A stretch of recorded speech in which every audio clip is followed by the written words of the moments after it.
بسم الله الرحمن الرحيم. الحمد لله رب العالمين، والصلاة والسلام على أشرف الأنبياء والمرسلين نبينا محمد وآله وأصحابه أجمعين. اما بعد، عزیز ساتھیو، اللہ کا کرم ہے کہ اب تک ہم نے کئی صورتیں تلاوت کی اور اس کو تصحیح کیا اور ہم نے اس کو پڑھا۔ اللہ سے دعا ہے کہ ہمیں مزید اپنے کلام کی تصحیح کی توفیق نصیب فرمائے اور ہم اللہ کے کلام کو اچھے سے اچھے پڑھنے والے بن جائیں۔ تو آج ہم آپ کے سامنے سورہ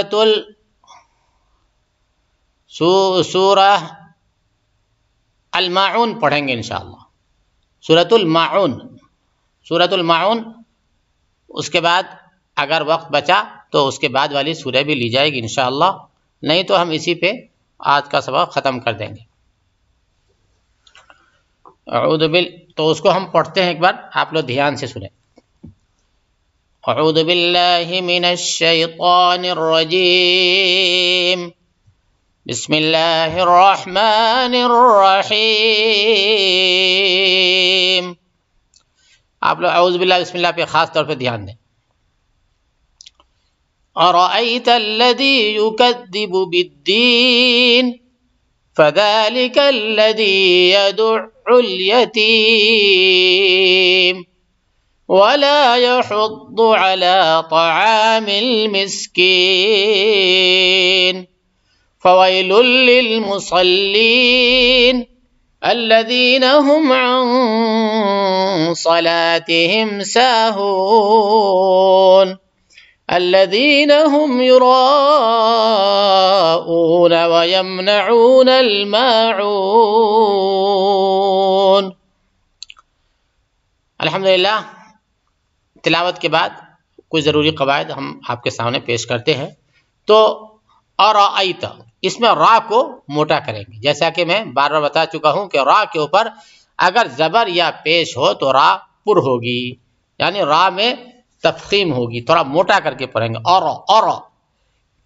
ارأیت الذی، رأیت اللہ جی نہیں، اپنے بہت سے بھائی جی بولتے ہیں، جی نہیں ہے، دال ہے۔ ارأیت الذی یکذب بالدین، یکذب، اپنے یہاں بہت سے بھائی کیا بولتے ہیں؟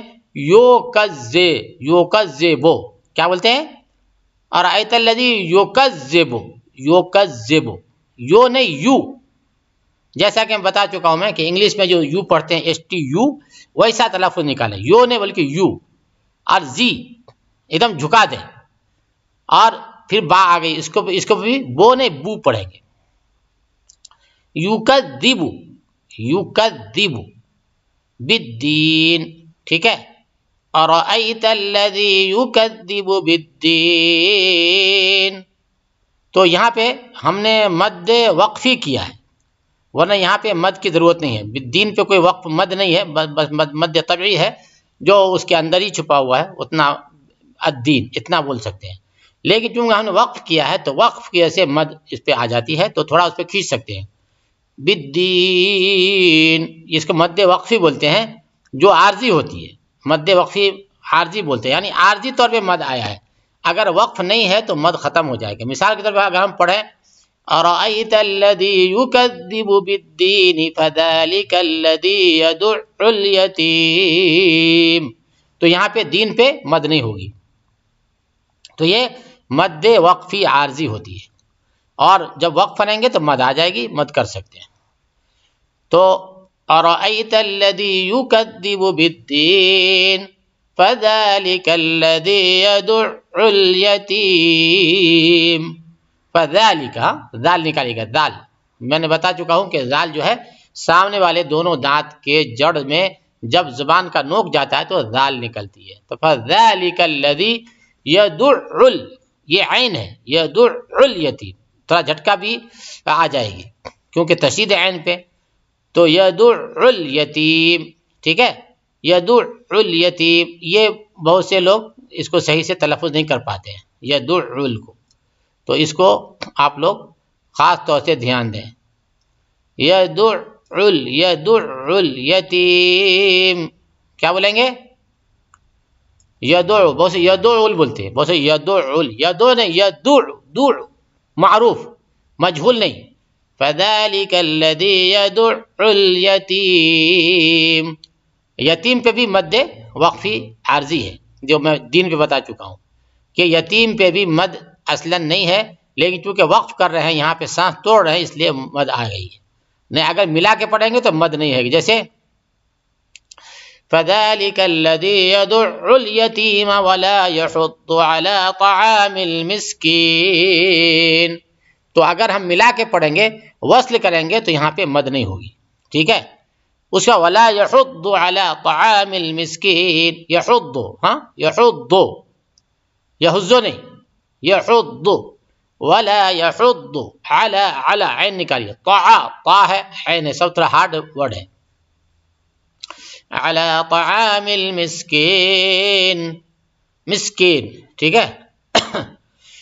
فویل للمصلین، فویل للمصلین، ٹھیک ہے.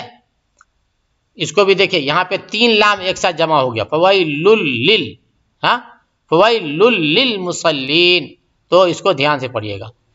للمصلین، صاد ہے، صاد نکل، مصلین، فویل للمصلین الذین هم عن صلاتهم ساہون، الذین هم عن صلاتهم، عن یہاں پہ چاہیں تو یہاں پہ اخفا ہوگا، عن صلاتهم ساہون، یعنی نون ساکن کے بعد جو میں نے بولا 15 حرف جو آتے ہیں ان میں سے صاد بھی ہے، تو صاد آ گیا تو یہاں پہ اخفا ہوگا، عن صلاتهم ساہون. الذین، ساہون پہ وہی مد وقفی ہے، ٹھیک ہے. الذین هم عن صلاتهم ساہون الذین هم یراؤون، تو یہاں پہ یراؤون پہ مد متصل ہے اور یہ مد ضروری ہے، یہاں پہ کھینچنا ضروری ہے. کیوں کہ مد حروف مدہ الف کے بعد حمزہ اسی ورڈ میں آ گیا، اسی شبد میں، سیم شبد میں، تو اس لیے یہاں پہ مد کرنا ضروری ہے، مد متصل ہے. یراؤون، یرا کو مد کرنا ضروری ہے، اون پہ تو مد وقفی ہے، یعنی سانس توڑنے کی وجہ سے مد آئے گا، لیکن یہ را جو ہے یرا یہ ایک دم ضروری ہے، یہ مد کے بغیر کام نہیں چلے گا. الذین هم یراؤون وَيَمْنَعُونَ الْمَاعُونَ، تو یہ بھی آسان ہے، بس اس میں عین کو نکالنا ہے، عین کا دھیان دینا ہے. وَيَمْنَعُونَ الْمَاعُونَ، یہاں بھی عین ہے، دونوں جگہ عین ہے. تو یہ ہو گئی سورۃ الماعون.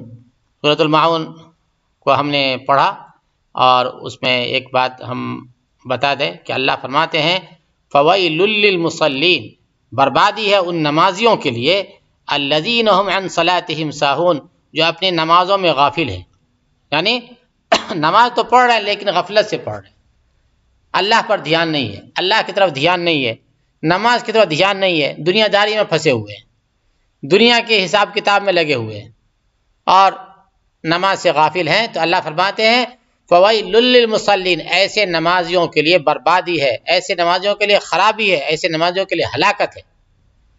تو بھائیو جب نماز پڑھیں تو اس پہ پورے طور پہ دھیان لگانے کی کوشش کریں، جہاں تک ہو سکے نماز میں دھیان دیں، دنیا داری کو ایک دم سے ذہن سے نکالنے کی کوشش کریں، ٹھیک ہے، تاکہ نماز کا پورا ثواب ملے اور نماز میں غفلت نہ ہوئے، تاکہ ہم سب بربادی ہلاکت سے بچ جائیں. لیکن یہ بھی یاد رکھنا ہے کہ اپنی طاقت کے بقدر دھیان جانا ہے، کبھی اگر دھیان بھٹک بھی جاتی ہے تو معاف ہے، کوئی حرج نہیں ہے، لیکن کہیں دوسری جگہ اٹک کے رکے نہیں رہنے کا ہے. دھیان بھٹکی فوراً اس کو لے آئے، فوراً واپس لے آئے، تو اس پہ کوئی حرج نہیں. لیکن اگر نماز میں کھڑے ہیں اور دنیا داری میں ایسے غافل ہو گئے کہ کچھ پتہ ہی نہیں چلا کہ امام صاحب نے کتنی رکعت پڑھے اور امام صاحب نے کون سی سورہ پڑھی، تو یہ بہت بڑی بربادی کی بات ہے. اور آج نمازیوں کا یہ بہت برا حال ہے، نمازیوں کا یہ بہت برا حال ہے کہ امام صاحب نے کیا پڑھا، کتنے پڑھے، کچھ اطلاع نہیں ہوتی، کچھ خبر نہیں ہوتی ہے، سمجھے نا بھائیو.